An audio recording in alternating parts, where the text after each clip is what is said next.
Hello student, मैं शिवानी सोलन आपका welcome करती हूँ आपके अपने यूट्यूब चैनल एसएससी बुलेट पर। आज हम इस सेशन के अंदर बच्चों करने वाले इंपॉर्टेंट सेंटेंस इंप्रूवमेंट के क्वेश्चंस। जैसे कि आप बच्चे जानते होंगे और कुछ ऐसे भी स्टूडेंट होंगे जिन्होंने पहली बार तैयारी करना शुरू की होगी, तो सेंटेंस इंप्रूवमेंट के जो क्वेश्चंस होते हैं आपके जितने भी वनडे एग्जाम्स होते हैं, इन सभी के अंदर ज़रूर पूछा जाता है किस टाइप से क्वेश्चन आता है, कैसे हम इसको करेंगे, ये आज हम इस क्लास के अंदर डिस्कस करने वाले हैं। अगर हम बात करें बच्चों सेंटेंस इंप्रूवमेंट के क्वेश्चन की, तो एग्जाम में क्वेश्चन में क्या करता है एग्जामिनर, एक पार्ट को अंडरलाइन करके दे देगा आप बच्चों को, या फिर एक पार्ट को बोल्ड लेटर्स में लिख के दे देता है। आपको ध्यान रखना है जितना पार्ट अंडरलाइंड और बोल्ड होगा उतने पार्ट के लिए नीचे रिप्लेसमेंट दी होंगी। जैसे कि ये सीजीएल मेंस का ही क्वेश्चन है 19 का, आप देख सकते हो फर्स्ट, सेकेंड एंड फोर्थ। कभी कभी एग्जामिनर वो अंडरलाइन पार्ट करेक्ट भी लिख देता है, तो उस केस में आपको टिक करना होता है नो इम्प्रूवमेंट। अगर उसमें कुछ भी एरर है तो फिर आपको देखना है कि उस अंडरलाइन पार्ट से कौन रिप्लेस होगा, फर्स्ट वाला, सेकेंड ऑप्शन या फिर फोर्थ ऑप्शन। तो इस तरह से आपको इम्प्रूवमेंट चेक करनी है। इम्प्रूवमेंट जो चेक करनी होती है वो आपको ग्रामर बेस्ड पे ग्रामर ही चेक करनी है। It means noun, pronoun, adjective, adverb. Exam में पंचुएशन कभी भी नहीं पूछी जाती, ठीक है, कभी नहीं पूछेगा फुल स्टॉप कहाँ, कॉमा कहाँ, पंचुएशन कभी भी एग्जाम में नहीं आती। अब देखो स्टार्ट करते हैं सेशन को। फर्स्ट क्वेश्चन की बात करें, फर्स्ट क्वेश्चन है कि माय रिसेंट लंदन ट्रिप, मतलब जो अभी अभी एक लंदन ट्रिप की बात की जा रही है, वॉज रियली स्पेशल, वो बहुत ज़्यादा स्पेशल थी, because I was being able to meet my nephew and his family after many years. जो मेरी लंदन ट्रिप थी वो स्पेशल क्यों थी, क्योंकि बहुत लंबे समय के बाद मैं एबल हुई किससे मिलने के लिए, अपने नेफ्यू और हिज फैमिली के साथ, ठीक है, बहुत ही लंबे समय के बाद। अब यहाँ पर was being able to meet को आप बच्चों ने चेक करना है कि क्या was being able to meet हमारा करेक्ट या फिर इनकरेक्ट। सबसे पहला पॉइंट ही आता है बच्चों, मैं आपको एक चीज समझा दूं। अगर हम बात करते हैं I was being able to meet, देखो अब एबल वो खुद ही था, तो आपको एक चीज ध्यान रखनी है कि जब भी आप एक्टिव की बात करेंगे, जब भी आप एक्टिव की बात करेंगे तो आप बच्चे ध्यान रखेंगे कि एक्टिव में हम कभी भी वॉज और वर के साथ बीइंग का यूज नहीं करते, वॉज और वर के साथ बीइंग का यूज नहीं करते। एक्टिव और पैसिव को कैसे पहचानना है, तो आप बच्चे एक चीज समझ लेंगे, जब भी आप काम को करने वाले यानी कि परफॉर्मर ऑफ द एक्शन से किसी भी सेंटेंस की स्टार्टिंग को देखें तो इट मीन सेंटेंस आपका एक्टिव है, और अगर स्टार्टिंग को ना देखें इट मीन्स वो आपका पैसिव है। तो आप बच्चों को एक चीज ध्यान रखना है कि यहाँ पर बीइंग का यूज तभी होगा वॉज के साथ, वर्ग के साथ, जब परफॉर्मर ऑफ द एक्शन नहीं होगा। तो वहां पर जो मिलने के लिए एबल थी वो आ ही था, तो यानी कि जब आ ही की बात की जा रही है वही परफॉर्मर है, तो सेंटेंस एक्टिव है, और एक्टिव में हम बीइंग का यूज नहीं करते। अब आप चाहो तो इसके बेसिस पे ऑप्शंस को एलिमिनेट कर सकते हो, यानी कि थर्ड ऑप्शन एलिमिनेट हो गया, no substitution, no improvement. Was की जगह एम नहीं आ सकता, बिकॉज ट्रिप कौन सी थी, वॉज मतलब पास्ट की बात हो रही है, तो पास्ट को हम प्रेजेंट में नहीं लिख सकते, पास्ट को हम प्रेजेंट में नहीं लिख सकते। एम भी आपके बच्चों प्रेजेंट को बताता है, और हैज भी आपके प्रेजेंट को बताता है। और आपको ध्यान रखना है हम कभी भी प्रेजेंट में हम इसको नहीं लिख सकते, बिकॉज हम बात कर रहे हैं वॉज की, यानी कि ट्रिप जो है वो पास्ट में थी, तो इसीलिए हम इन दो ऑप्शन को एलिमिनेट कर देंगे। तो बचता कौन सा ऑप्शन है, that is first, was able to meet, was able to meet. I hope आपको ये पॉइंट क्लियर हो गया होगा, ठीक है, चलेगा नेक्स्ट आते हैं। She is a very good sprinter, I can't run as fast as she does, ठीक है। यहाँ पर एग्जामिनर ने आपको एज शी डज को अंडरलाइन करके दिया हुआ है, ये भी सीजल मेंस का ही क्वेश्चन है। आपको चेक करना है कि क्या एज शी डज करेक्ट है या फिर नहीं, या फिर हम उसकी जगह पे एज शी डूइंग लिखेंगे, एज शी डू लिखेंगे, लाइक शी इज डूइंग लिखेंगे।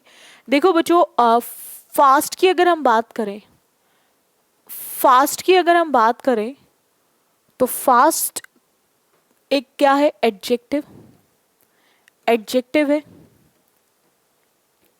अब एडजेक्टिव है तो आपको ध्यान रखना है जब भी आपका एडजेक्टिव की बात की जाए तो एडजेक्टिव में तीन केसेस आते हैं, तीन डिग्रीज आती हैं। एक आती है बच्चों आपकी पॉजिटिव डिग्री,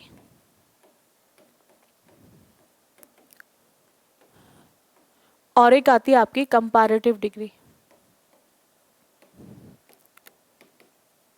और एक आती है आपकी बच्चों सुपरलेटिव डिग्री। पॉजिटिव डिग्री का मतलब होता है बच्चों जब हम किसी एक पर्सन की क्वालिटी की बात करते हैं, जब भी हम किसी एक पर्सन की क्वालिटी की बात करते हैं तो वहां यूज होती है पॉजिटिव डिग्री। कंपैरेटिव डिग्री का यूज होता है for comparison. Comparative degree comparison के लिए यूज होती है। कंपैरिजन दो लोगों के बीच में, ठीक है, या दो चीजों के बीच में जब भी कंपैरिजन होगा तो वहां यूज होगी आपकी comparative degree. And superlative degree is the highest degree which is used for a group and more than two person, जिसका यूज एक ग्रुप के लिए होता है या दो से ज्यादा लोगों के लिए किया जाता है। ये डिग्रीज तीन टाइप से बनाई जाती है बच्चों। एक वो केस होता है जिनमें हम कंपैरेटिव में लगा देते हैं ई आर और आर, और सुपरलेटिव में लगा देते हैं ई एस टी और एस टी। और एक वो केस होता है जिनमें हम ई आर और आर ऐड नहीं कर सकते, तो वहां पर हम कंपैरेटिव में मोर लगाते हैं और सुपरलेटिव में मोस्ट लगाते हैं। और एक वो केस होता है जिनमें इनकी फॉर्म ही बदल जाती है, जैसे गुड, बेटर और बेस्ट। और जिनमें हम ई आर लगाते हैं जैसे वाइज से वाइजर, वाइजेस्ट। और जिनमें हम मोर और मोस्ट लगाते हैं honest, more honest and most honest. अब यहां पर हमने फास्ट का यूज किया है, यानी कि ई आर और ई एस टी का यूज नहीं है। हमें क्लियर हो गया कि ये हमारी क्या है बच्चों, पॉजिटिव डिग्री। आप ध्यान रखेंगे जब भी हम पॉजिटिव डिग्री की बात करें तो आपको ध्यान रखना है अगर पॉजिटिव डिग्री से पहले एज है तो पॉजिटिव डिग्री के बाद भी अगेन एज का ही यूज होगा, ठीक है। अब हमें यहाँ पर एज फास्ट एज को देखा तो यहाँ पर पॉइंट क्या आता है कि एज दो और ऑप्शन में दे रखा है, थर्ड में भी और फोर्थ में भी। अब हम नो इम्प्रूवमेंट को टिक कर सकते हैं, या थर्ड को करेंगे या फोर्थ को करेंगे, बट हमें क्लियर है लाइक का यूज नहीं होगा क्योंकि एज पॉजिटिव एज होता है, ठीक है। अब देखो बच्चों पॉइंट क्या आता है कि यहाँ पर शी के साथ डूइंग लिखा हुआ है। आपको एक चीज ध्यान से समझ लेनी है, इन इंग्लिश ग्रामर कभी भी आईएनजी का यूज, कभी भी आईएनजी का यूज वर्ब में विदाउट हेल्पिंग वर्ब नहीं होगा। कभी भी आईएनजी का यूज, कभी भी आईएनजी का यूज विदाउट हेल्पिंग वर्ब नहीं होगा। यानी कि आईएनजी तभी आएगा जब आपको हेल्पिंग वर्ब दी गई होगी। तो यहां से ये ऑप्शन एलिमिनेट हो गया। दूसरा, डू वर्ब की फर्स्ट फॉर्म होती है और फर्स्ट फॉर्म को इंग्लिश में कहा जाता है प्लूरल, और शी कैसा सब्जेक्ट है, सिंगुलर।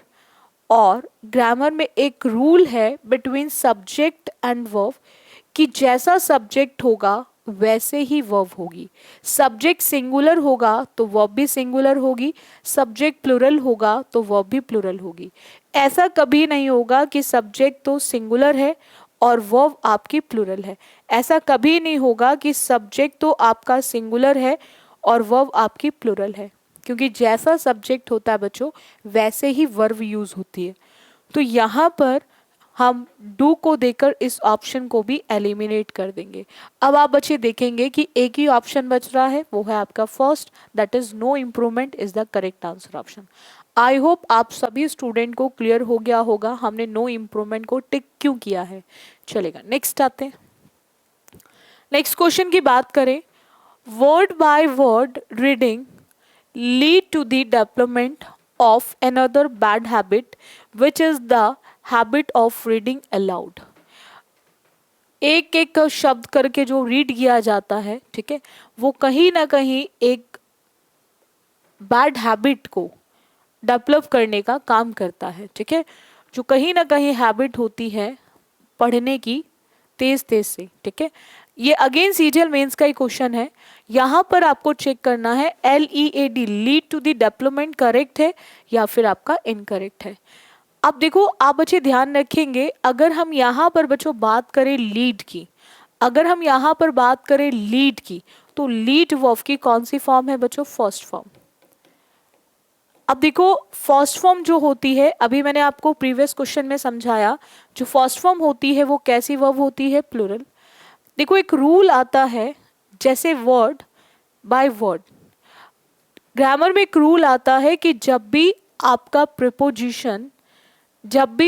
प्रीपोजिशन कनेक्ट करता है दो नाउन को, जब भी आपका प्रीपोजिशन कनेक्ट करता है दो नाउन को, बट आपको एक चीज इसमें क्या ध्यान रखनी है बच्चों, before preposition and after preposition आपका सेम नाउन हो। बिफोर प्रेपोजिशन, प्रेपोजिशन से पहले भी और प्रेपोजिशन के बाद भी आपका सेम नाउन हो। तो ग्रामर में जो सेम होता है उसका मतलब होता है सिंगुलर, और इसीलिए हम यहाँ पर वर्ब भी हमेशा कैसे यूज करेंगे? सिंगुलर। इस रूल को आप बच्चे समझ लेंगे। जैसे हम बहुत बार बोलते हैं beggar was begging door to door, door to door. अब यहाँ पर जो ये डोर है बच्चों, ये यहाँ पे जो डोर है ये हमारा क्या है? नाउन, और ये टू हमारी क्या है? प्रीपोजिशन। तो आपको ध्यान रखना है, आप बच्चे ध्यान रखेंगे कि यहाँ पर ये दोनों ही जो नाउन है ये कनेक्ट किससे हैं? प्रेपोजिशन से कनेक्ट है। कनेक्ट किससे? प्रेपोजिशन से। तो हम कभी भी डोर्स टू डोर्स नहीं बोलते, क्योंकि एक के बाद एक डोर पे जाएगा वो, तो आप इसको इस तरह से भी कनेक्ट कर सकते हैं। तो यहाँ पर इसीलिए हमें बच्चों यूज जो करना है वो डोर करना है, ठीक है, डोर टू डोर। हम इनमें कभी भी एस और ईएस का यूज नहीं कर, जैसे हम बोलते हैं speaker after speaker, speaker after speaker, तो स्पीकर आफ्टर प्रेपोजिशन फिर स्पीकर, तो दो स्पीकर आफ्टर से कनेक्ट हो रहे, तो उससे पहले जो है वही उसके बाद है, तो दोनों ही कैसे जाएंगे? सिंगुलर फॉर्म में। चलेगा, नेक्स्ट आते हैं। अब यही केस यहाँ पर है, बाय से पहले भी वर्ड है और बाय के बाद भी वर्ड है, दोनों सेम है, तो सेम का मतलब सिंगुलर हुआ, सेम का मतलब सिंगुलर हुआ। अब आपको एक चीज ध्यान रखनी है, अभी मैंने आपको क्या समझाया बच्चों, कि जो वर्ब की फर्स्ट फॉर्म होती है वो कैसी फॉर्म होती है? वो आपकी प्लूरल फॉर्म होती है, और ये कौन से टेंस में? प्रेजेंट इंडेफिनिट टेंस में। कौन से टेंस में बच्चों? प्रेजेंट इंडेफिनिट में। और उसी टेंस में अगर हमें सब्जेक्ट सिंगुलर मिल जाए तो फिर हमें वहां पर वर्ब की फर्स्ट फॉर्म में लगाना होता है एस और ईएस। ये हम फर्स्ट फॉर्म में एस और ईएस वहां लगाएंगे जब सब्जेक्ट हमें सिंगुलर दिया है, और वर्ब भी बच्चों हमें कैसी बनानी है? सिंगुलर। हमें सब्जेक्ट सिंगुलर दिया है और वर्ब भी हमें कैसी बनानी है? सिंगुलर। तो वहां पर हम वर्ब की फर्स्ट फॉर्म में यूज करेंगे एस और ईएस। आई होप आपको ये सारे पॉइंट्स क्लियर हो गए होंगे। तो यहाँ पर आप इसी एस और ईएस को देखकर ऑप्शन टिक कर सकते हो। हमने लीड देखा, लीड अगेन वर्ब की फर्स्ट फॉर्म है, इनकरेक्ट है। नो इम्प्रूवमेंट हम इसलिए नहीं लगा सकते बिकॉज यहाँ पर सब्जेक्ट कैसा है बच्चों? सिंगुलर, तो नो इम्प्रूवमेंट भी हमारा आंसर ऑप्शन नहीं बनेगा, बिकॉज हमें यहाँ पर बच्चों रिक्वायरमेंट है, यहाँ पर हमें रिक्वायरमेंट है इम्प्रूवमेंट की। तो यहाँ पर अब आते हैं लीडिंग में। अभी मैंने आपको प्रीवियस क्वेश्चन में एक पॉइंट समझाया था कि in English grammar without helping verb हम आईएनजी का यूज, बिना किसी हेल्पिंग वर्ब, बिना is, are, am, was, were, will be, shall be के बिना हम कभी भी आईएनजी का यूज नहीं करते। सो ये ऑप्शन भी खत्म हो गया। कौन सा ऑप्शन बचता है बच्चों? That is second. तो हमने यहाँ पे लीड में क्या लिखा हुआ देखा, दैट इज एस। तो एस यानी कि ये वर्ब को कैसा बना रहा है? सिंगुलर। तो सिंगुलर के बेसिस पे हमारा आंसर ऑप्शन सेकेंड टिक हो जाएगा। आई होप आपको ये पॉइंट क्लियर हो गया होगा। चलिएगा नेक्स्ट आते हैं। अगेन आपके सीजीएल मेंस का ही क्वेश्चन है बच्चों। पॉइंट क्या आता है बच्चों यहाँ पे? The inspector stopped the boy and asked where he went. ठीक है, अब यहां पर पॉइंट सिंपल सा आता है कि इंस्पेक्टर ने बॉय को रोका और उससे पूछा वेयर ही वेंट। अब रोकर पूछा, कब पूछेगा? जब कोई एक्शन चल रहा होगा। कब पूछेगा बच्चों? जब कोई एक्शन चल रहा होगा। तो आपको ध्यान रखना है यहां पर हम ही वेंट का यूज नहीं करेंगे। जब भी पूछ रोका पास्ट में है, तो अगर रोका पास्ट में है तो पास्ट इंडेफिनिट टेंस हुआ जो कंप्लीटेड एक्शन है। तो अगर कंप्लीटेड एक्शन पास्ट इंडेफिनिट है तो आपको ध्यान रखना है जो भी एक्शन प्रोग्रेसिव होगा, जो भी एक्शन प्रोग्रेसिव होगा वो भी पास्ट में जाएगा। और पास्ट प्रोग्रेसिव के लिए हम यूज करेंगे बच्चों पास्ट कॉन्टिन्यूअस। हम प्रोग्रेसिव के लिए यूज करेंगे पास्ट कॉन्टिन्यूअस। ये आपको ध्यान रखना है, हम यूज करेंगे पास्ट कॉन्टिन्यूअस। तो यहाँ पर पास्ट कॉन्टिन्यूअस में क्या यूज होगा? यहाँ पर वॉज के साथ क्या आएगा बच्चों? गोइंग। हैड के साथ ग्रामर में हमेशा वर्ब की थर्ड फॉर्म आती है, तो ये ग्रामेटिकली ऑलरेडी इनकरेक्ट है। हैज का यूज हम इसलिए नहीं कर सकते बच्चों क्योंकि हैज आपके प्रेजेंट परफेक्ट को बताता है। हैज के साथ गॉन ठीक है, हैज के साथ गॉन ठीक है, लेकिन आपको ध्यान रखना हैज आपके प्रेजेंट परफेक्ट को बताता है। हैज आपके प्रेजेंट परफेक्ट को बताता है और प्रेजेंट परफेक्ट का यूज हम इसलिए नहीं कर सकते क्योंकि उसने रोका, उसको पास्ट में है, तो डेफिनेटली उसके जाने का जो काम होगा वो भी आपके पास्ट में ही हो रहा होगा। तो इसीलिए हम यहाँ पे प्रेजेंट का यूज नहीं कर सकते। तो अब कौन सा ऑप्शन बचता है बच्चों? एक ही ऑप्शन बचता है, यानी कि हम किसको टिक करेंगे? फोर्थ को। बिकॉज हमने बताया कि दोनों एक्शन एक साथ तो नहीं होंगे, दोनों एक्शन तो एक साथ नहीं होंगे, तो एक चल रहा होगा और एक हो गया होगा। तो इसीलिए हम यहाँ पे क्या लिखेंगे? He was going is the correct one. चलिएगा नेक्स्ट आते हैं।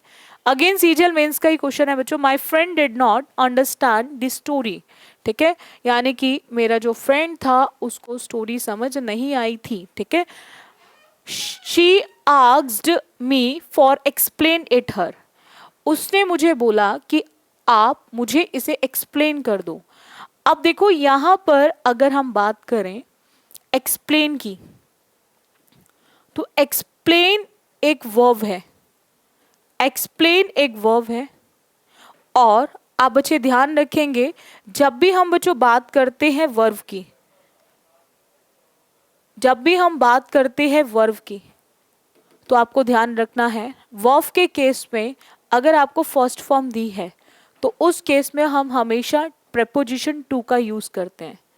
बिफोर V1 हमारी जो यूज होती है वो प्रेपोजिशन टू यूज होती है, और टू के साथ सिर्फ और सिर्फ वर्ब की फर्स्ट फॉर्म यूज होती है बच्चों। टू के साथ सिर्फ और सिर्फ वर्ब की फर्स्ट फॉर्म यूज की जाती है और हम किसी भी वर्ब को यूज नहीं कर सकते टू के साथ।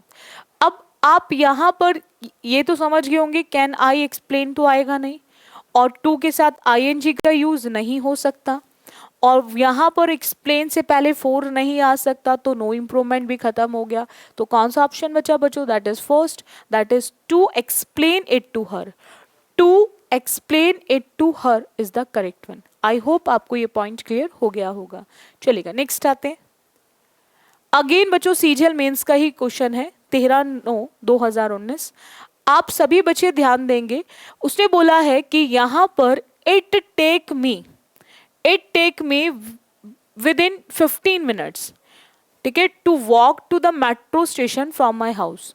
लगभग मुझे 15 मिनट के अंदर मैं मेट्रो स्टेशन तक अपने घर से पहुंच जाने का काम कर लेता हूँ। ठीक है, वॉक से भी, पैदल चल के भी मैं 15 मिनट में पहुंच जाता हूँ। अब देखो यहाँ पर अभी अगेन आपके प्रेजेंट टेंस को लेकर आया, यहाँ पर टेक दे रखा है। टेक बच्चों वर्ब की कौन सी फॉर्म है? First form. अभी हमने क्या पढ़ा? फर्स्ट फॉर्म का यूज कहाँ होता है? प्लूरल सब्जेक्ट के साथ। किसके साथ होता है? प्लूरल सब्जेक्ट के साथ। अभी हमने देखा था कि यहां पर जब भी प्रेजेंट टेंस की बात की जाती है तो in present tense, present indefinite, तो प्रेजेंट इंडेफिनिट में दो केसेस आते हैं, एक आपके सिंगुलर सब्जेक्ट का और एक आपके प्लूरल सब्जेक्ट का। आपको एक चीज ध्यान रखनी है बच्चों कि अगर सब्जेक्ट आपका सिंगुलर होगा तो आपको यूज करना होता है वर्ब की फर्स्ट फॉर्म में एस और ईएस, और सब्जेक्ट प्लूरल होता है तो आप यूज करेंगे वर्ब की फर्स्ट फॉर्म। अब मैं इट की बच्चों बात करूं, इट की बात की जाए तो इट आपका एक सिंगुलर सब्जेक्ट है। इट आपका एक सिंगुलर सब्जेक्ट है और सिंगुलर सब्जेक्ट कभी भी बच्चों, सिंगुलर सब्जेक्ट कभी भी V1 को लेकर नहीं आता। अब टेक्स हमें दो ऑप्शन में दिया गया है, एक थर्ड ऑप्शन में और एक फोर्थ ऑप्शन में, क्योंकि हमें पता है कि जो टेंस दिया होगा उसी टेंस में हमें चेंज करना होता है। हम तब तक बच्चों टेंस को बदलते नहीं हैं जब तक हमें एग्जामिनर कोई भी ऐसा एडवर्ब ऑफ टाइम ना दे जो टेंस को बदलने के लिए बोले, तब तक आप उसे चेंज नहीं कर सकते। V1 दिया है तो V1 से आपको ये पहचानना है कि sentence is in present indefinite, तो हमें प्रेजेंट इंडेफिनिट के अंदर ही उसको चेंज करना है। ठीक है, सो यहां पर हमने टेक में एस देखा तो हमें क्लियर हो गया कि आंसर हमारा जो डिसाइड होगा वो बिटवीन थर्ड एंड फोर्थ होगा। या तो आंसर थर्ड होगा बच्चों या फिर हमारा फोर्थ होगा। अब third and fourth text decide नहीं करेगा। हम आगे बात कर रहे हैं 15 मिनट्स की, और जब हम बात कर रहे हैं 15 मिनट्स के 15 मिनटों की बात की जा रही है, तो टाइम की बात की जा रही है, तो टाइम के केस में हम गोइंग का यूज नहीं करेंगे। वहां पर हमें लगाना पड़ेगा अबाउट। क्या लगाना पड़ेगा बच्चों? अबाउट। और अबाउट के बेसिस पे हमारा जो आंसर ऑप्शन टिक हो जाएगा वो हो जाएगा बच्चों third. Third is the correct answer option, and हम लोग इजिली रिमेनिंग ऑप्शंस को एलिमिनेट कर सकते हैं। आई होप आपको ये सारे पॉइंट्स क्लियर हो गए होंगे। जैसे आप स्टूडेंट्स मैसेज करते हो कि मैम लिख के साइड हो जाए करिए, तो आपने देख लिया होगा, मैंने इसलिए साइड हो गई ताकि आप बच्चे चेक कर सके। ठीक है, तो आप ज़रूर चेक कर लें, आप जितने भी स्टूडेंट्स हैं वो चेक कर लें। चलेगा, नेक्स्ट आते हैं। अगर हो गया हो तो नेक्स्ट चलेगा। नेक्स्ट की बात करें बच्चों, अगेन सीजीएल मेंस का ही क्वेश्चन है 11/9/2019। Whenever we go out, जब कभी भी हम बाहर जाते हैं, we spend a lot money on food। Maximum लोग आज भी यही करते हैं, बाहर जाके घूमने के लिए जब जाते हैं तो सबसे ज़्यादा खाने के लिए ढूंढते हैं। ठीक है, जैसे छोटे बच्चे चले जाते हैं, आप भी जाते होंगे, तो आप देखते होंगे सबसे ज़्यादा पैसा खाने पे ही खर्च होता है। भाई वो चीज़ें हम ढूंढते हैं जो हमारे रेगुलर घर में नहीं बनती है, तो हमें जब वो बाहर दिखाई देता है, फास्ट फूड दिखाई देता है, जंक फूड, तो हम उस पर टूट के पड़ते हैं ना। तो वहाँ हम क्या करते हैं? पैसे को खर्च ही तो करते हैं। अब देखो यहाँ पर हम बात करते हैं मनी की। मनी हो या फिर टाइम हो, जैसे अभी आप बच्चे बहुत ज़्यादा टाइम लगा रहे हैं। ठीक है, टाइम ये वेस्ट नहीं हो रहा है, आपका टाइम इन्वेस्ट हो रहा है। क्यों इन्वेस्ट हो रहा है? क्योंकि कहीं ना कहीं आप अपने फ्यूचर के लिए काम कर रहे हो। ठीक है, और जब बहुत सारे की बात करते हैं तो वहाँ पर आपको ध्यान रखना है, हम अ लॉट का यूज़ नहीं करते, उस केस में हम यूज़ करते हैं a lot of. A lot of is the correct one. जब बहुत सारे की बात करते हो तो उस केस में मनी हो या फिर टाइम हो, उसके लिए हम यूज करेंगे अ लॉट ऑफ। ये डायरेक्ट एरर है प्रीपोजिशन को लेकर, तो लॉट के साथ ऑफ आएगा। ठीक है, तो ऑफ को देकर आप यूज करेंगे सीधा ऑप्शन नंबर थर्ड। ठीक है, चलेगा, नेक्स्ट आते हैं। Again the message to well intentioned, preferable to remain passive spectators. आपको चेक करना है कि प्रेफरेबल टू रिमेन करेक्ट है या इनकरेक्ट है। हमने यहाँ पर बात करी है सब्जेक्ट की, और हम जानते हैं कि सब्जेक्ट के बाद हमेशा इंग्लिश ग्रामर में यूज़ होती है वर्ब। सब्जेक्ट के बाद हमेशा यूज़ होती है वर्ब। ये स्ट्रक्चर होता है, एक सब्जेक्ट अपने साथ किसको लेकर आता है, वर्ब को। एक सब्जेक्ट अपने साथ किसको लेकर आता है बच्चों, वर्ब को लेकर आता है। अब आपको एक चीज ध्यान रखनी है, वर्ब की बात करें तो हमें क्लियर है कि अब हमें यहाँ पर यूज करना है प्रेफर के केस को, प्रेफर के केस को यूज करना है। तो यहाँ पर आप बच्चे ध्यान रखेंगे, हम यहाँ पर देख सकते हैं prefer, prefers and had preferred. Had preferred इसलिए यूज नहीं करेंगे क्योंकि हमें कोई भी ऐसा एडवर्ब ऑफ टाइम नहीं दे रखा जो पास्ट के लिए बताए, तो हम हैड प्रेफर्ड और नो इम्प्रूवमेंट को एलिमिनेट कर देंगे। अब प्रेफर या फिर प्रेफर्स, तो अभी मैंने आप बच्चों को समझाया था प्रेजेंट एंड डेफिनेट में एस कब लगता है, जब सब्जेक्ट आपका सिंगुलर होगा। एस कब लगेगा, जब सब्जेक्ट आपका सिंगुलर होगा। और एस कब नहीं लगेगा, वी1 कब आती है, जब सब्जेक्ट आपका प्लूरल होगा। ये एक छोटा सा पॉइंट होता है, ठीक है। अब आपको एक चीज और समझ लेनी है, देखो आप बच्चे कुछ ऐसे भी स्टूडेंट होंगे शायद जिनको ये पॉइंट ना पता हो। देखो बच्चे दो चीजें होती हैं, दो चीजें होती है। अगर आप बच्चे नाउन में एस और ईएस ऐड करते हैं तो आपको ध्यान रखना है ये आपके नाउन को प्लूरल बनाता है।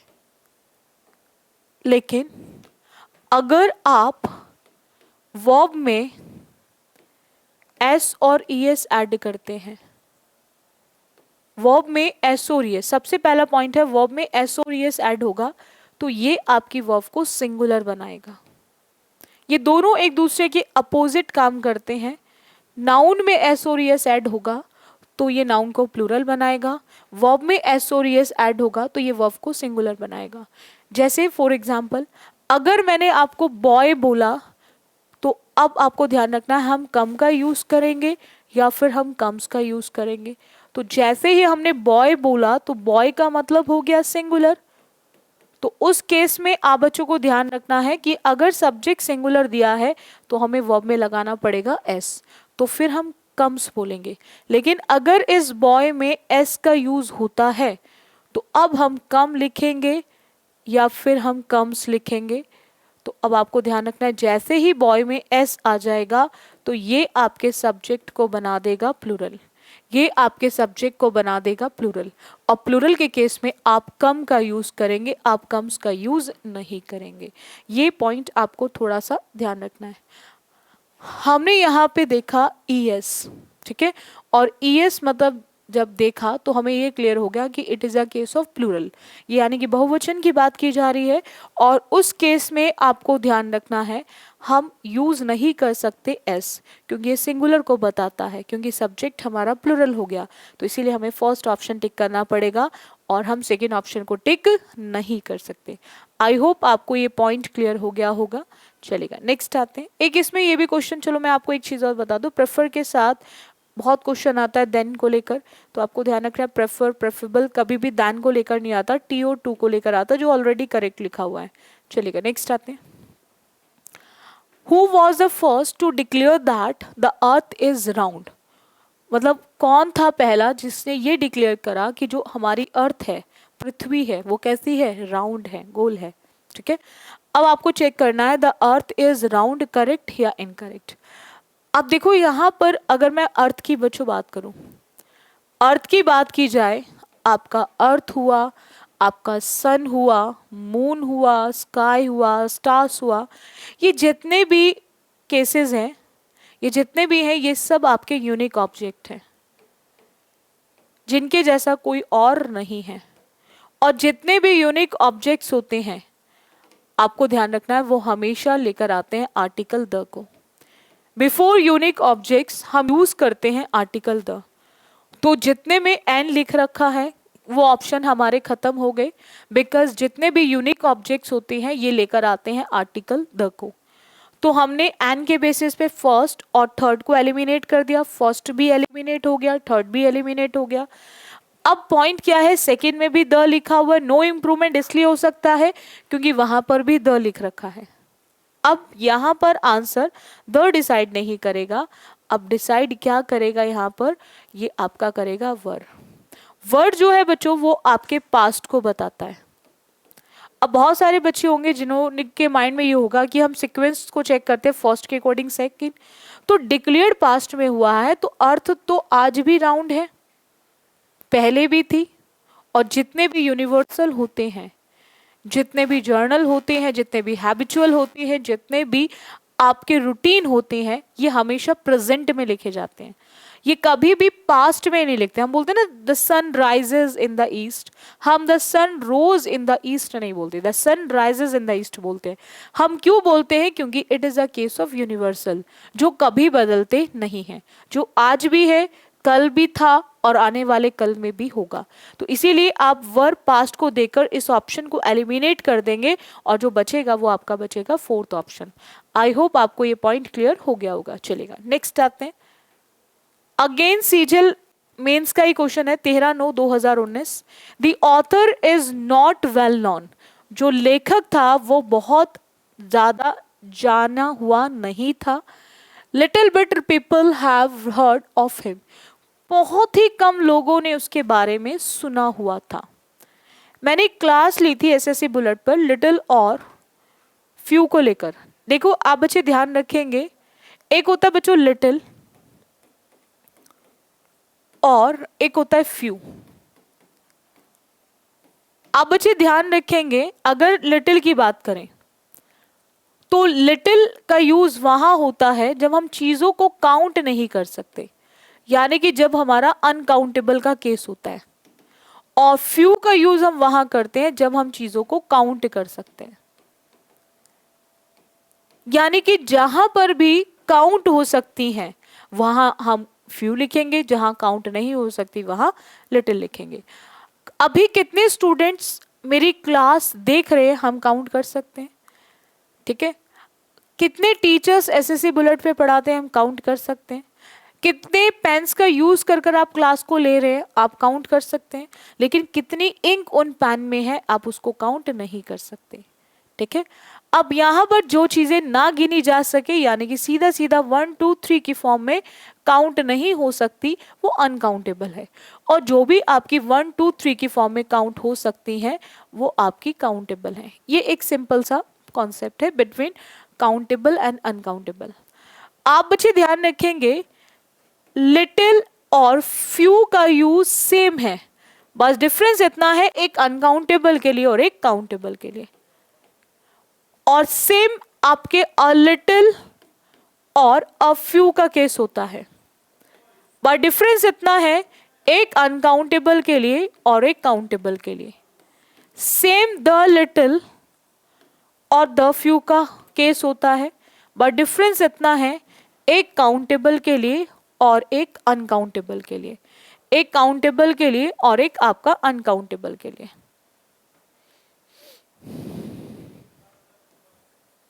बस इतना ही डिफरेंस है, ठीक है। इनमें डिफरेंस क्या है? लिटिल और फ्यू बच्चों वहां आता है जब हम बात करते हैं equal to nothing, equal to nothing यानी कि बिल्कुल जीरो। इक्वल टू नथिंग का मतलब होता है बच्चों बिल्कुल zero, negative sense, negative sense की बात करेंगे। और अ लिटिल और अ फ्यू का यूज बच्चों वहां होता है जब हम बात करते हैं मोर देन नथिंग, जीरो से थोड़ा बहुत ऊपर, मोर देन नथिंग यानी कि जीरो से थोड़ा बहुत ऊपर, यानी कि पॉजिटिव सेंस की। और द लिटिल और द फ्यू का यूज होता है जब हम बात करते हैं वॉट एवर देयर इज, जितना भी है वो सारा, वॉट एवर देयर इज, जितना भी है वो सारा। वहां यूज करेंगे हम काउंटेबल के लिए बच्चों, काउंटेबल के लिए हम द फ्यू और अनकाउंटेबल के लिए द लिटिल। अब देखो आपको ये ध्यान रखना है, अगर हम बात करें पीपल वर्ड की तो people is a case of countable, we can count. और काउंटेबल के साथ हम कभी भी लिटिल का यूज नहीं कर सकते, काउंटेबल के साथ हम कभी भी लिटिल का यूज नहीं कर सकते।